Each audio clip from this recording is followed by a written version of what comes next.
Hello friends, good morning to all. मैं शशि कुमार आज फिर आपका स्वागत करता हूँ हमारे चैनल पहचान में। पहचान हमारी आपकी। तो जैसा आप बोलते हैं बच्चे यूट्यूब चैनल, वो तो आप अंडरस्टूड है। तो आज हम हमारी पिछली क्लास चले थे एजुकेशन पे, तो आज हम फिर थोड़ा सा एजुकेशन पे बात करेंगे। थोड़ा सा ज़्यादा लंबी वीडियो नहीं बनाएंगे। तो जो हमारे साथी हमसे जुड़े हुए हैं उनसे थोड़ा हम बात करेंगे। पहले हमने पिछली वीडियो में बात की थी कि the importance of the education.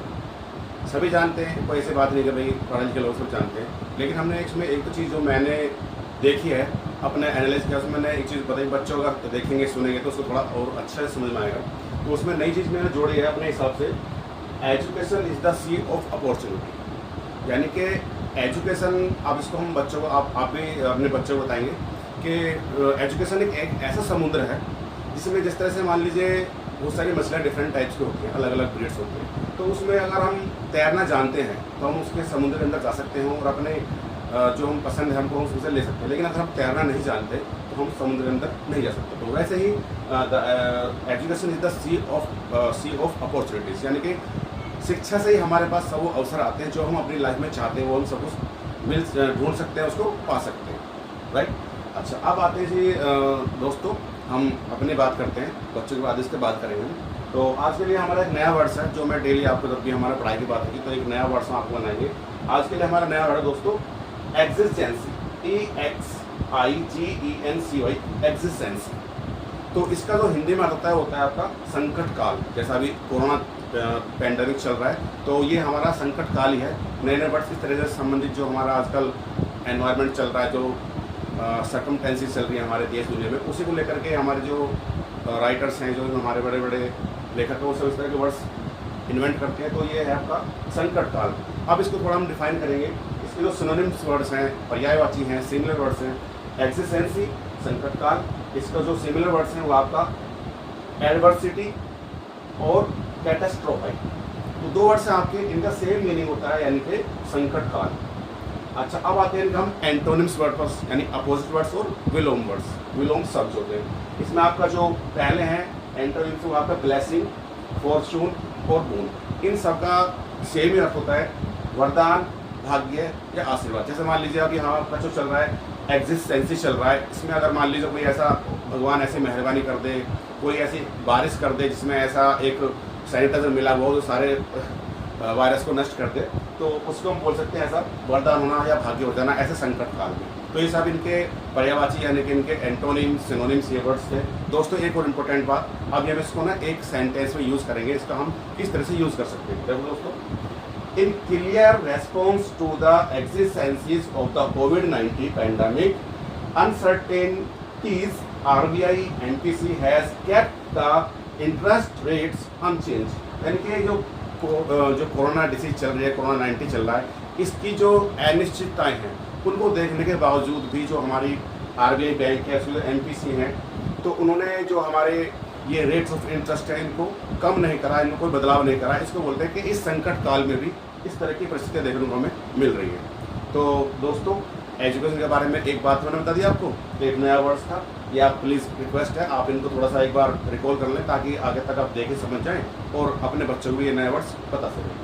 दोस्तों ये हुई बात तो हमारी अपनी, आपकी हमारी। अब हम हमारे जो स्टूडेंट्स हैं जिनके लिए मैं सब कुछ मेहनत कर रहा हूँ, और हमने पिछली क्लास में 8th के जो क्लास के बच्चे हैं इंग्लिश वाले, उनको हमने थोड़ा सा एक ड्राफ्टिंग की थी उनके सिलेबस की।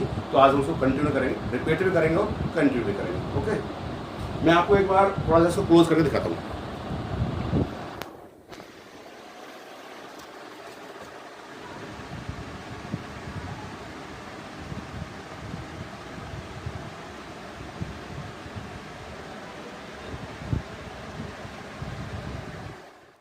तो डियर स्टूडेंट्स, अब हम बात करेंगे अपने स्टूडेंट्स से जो 8th क्लास में पढ़ रहे हैं इंग्लिश सब्जेक्ट वाले।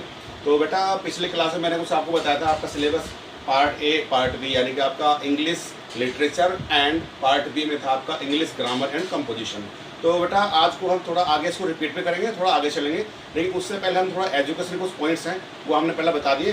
और मैं आप छोटे बच्चों को कुछ छोटे छोटे चीज़ें एजुकेशन से रिलेटेड हैं वो थोड़ा आपसे डिस्कस करूँगा मैं। जैसे इसमें पहला पॉइंट है आपका द इम्पोर्टेंस ऑफ एजुकेशन, जो हमें पिछले बार बताया था। आज छोटे पॉइंट्स और लेकर चलेंगे हम। पहला उसमें आपका एजुकेशन गिव्स अस नॉलेज, यानी कि शिक्षा से हमें क्या ज्ञान मिलता है।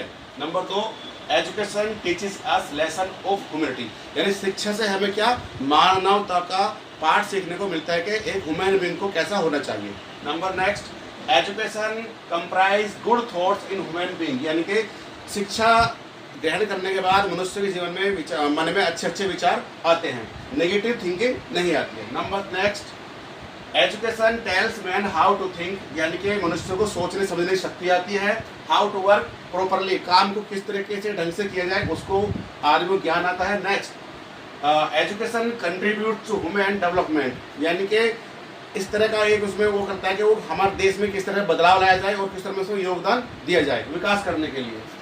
Education gives us employment and identity, और शिक्षा लेने के बाद हम वेल क्वालिफाइड होते हैं तो हमें मिलता है रोजगार उससे, और हमें अपनी एक नई पहचान मिलती है, पहचान हमारी और आपकी, right.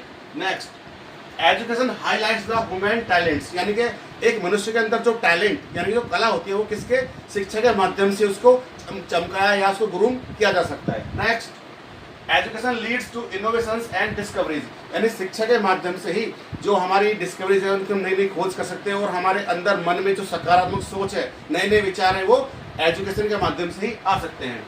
Education develops A meaningful outlook in life, यानी कि हमारे जीवन का जो जीने का ढंग है उसका एक जो पॉजिटिव थिंकिंग है, पॉजिटिव अर्थ है, उसको एक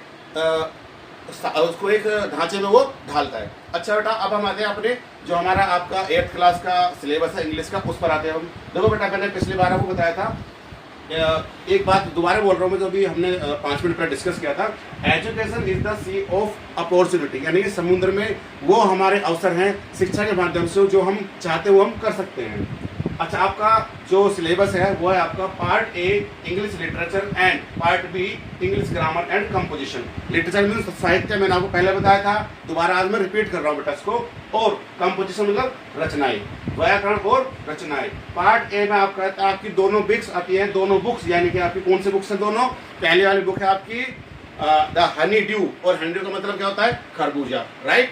और दूसरी बुक है आपकी इट सो हैपन, यानी कि ऐसा हुआ। हम दूसरी बुक को इसलिए भी बोलते हैं सप्लीमेंट्री रीडर बुक्स, क्योंकि ये इसकी पूरक है, या ये दोनों बुक्स आपस में संपूरक हैं। ठीक, जिस तरह से पैंट और शर्ट होता है ना, आदमी पैंट और शर्ट एक साथ पहनता है, तो वैसे ये दोनों ही बुक्स एक साथ चलती हैं। इसमें नेक्स्ट चीज है बेटा आपका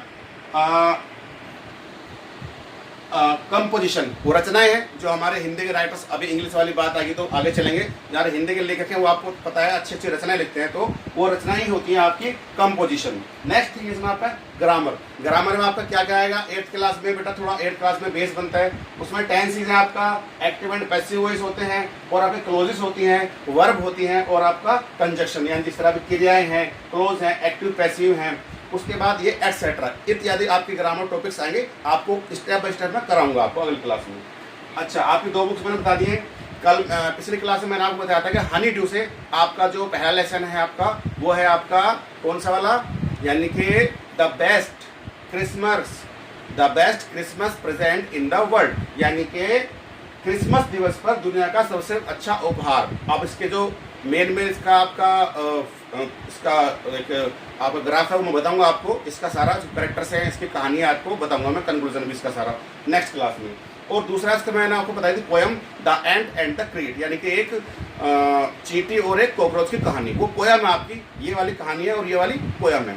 तो बेटा आज के लिए मैं लंबी वीडियो हो गई है, आज थोड़ा आपका रिवीजन कर दिया है मैंने थोड़ा, और आप ये देख लीजिए, इसको पूरा फोकस कर लीजिए आप, और आप ये सब अपने पेपर पे लिखेंगे। मैंने आपको बताया था ना कि आपको किसी न किसी एक नया हम ऐसा एक ऑप्शन बनाएंगे, आपको मैं इनाम दिया करूँगा, चाहे वो कॉपी किताब के रूप में, चाहे पैसे के रूप में, आपको इनाम दूंगा, आप ये नोट करेंगे। जरा दिखा दो, सारा फोकस करा दो इसको पूरा फोकस करा दो एक बार, बच्चे सारे इसको उतार लें। और बेटा अपनी कॉपी में, रफ कॉपी में, आपको रफ कॉपी मैं ही प्रोवाइड करूँगा, सब बच्चे मुझसे पढ़ेंगे, जुड़ेंगे, मेरे पास कॉन्टैक्ट में रहेंगे, सबको मैं कॉपी दूंगा फ्री पढ़ने के लिए। उसमें आप नोटबुक दूंगा, और नोटबुक में आपको लिखना है सब कुछ, जो बच्चा अच्छे काम करेगा उसको मैं और सारी बुक्स अवेलेबल कराऊंगा, पढ़ने के लिए भी और लिखने के लिए भी, पेंसिल्स भी और रबर भी और पेन भी, सब कराऊंगा आपको फ्री अवेलेबल, आप ध्यान से पढ़ते रहो।